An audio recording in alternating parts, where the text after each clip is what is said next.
με πρόσωπο σε μια αναμέτρηση γιγάντων. Ένα θερμό καλωσόρισμα για τον αγώνα στο Camp Nou. Γεια σας από τον Χρήστο Σωτηρακόπουλο και τον Γιώργο Θαναηλάκη. Γεια σου Χρήστο και γεια σε όλους. Λοιπόν, περίμενα με πολύ ανυπομονησία αυτόν τον αγώνα.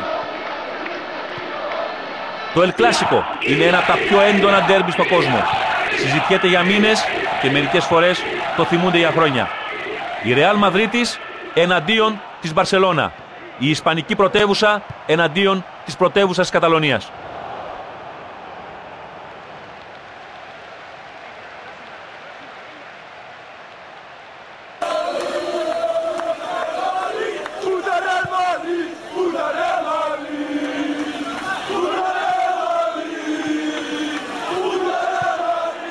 Μέση,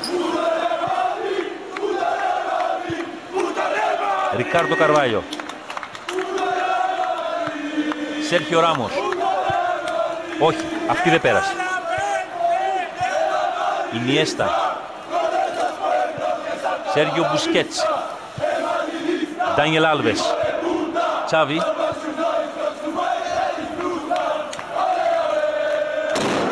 έπεσε κάτω.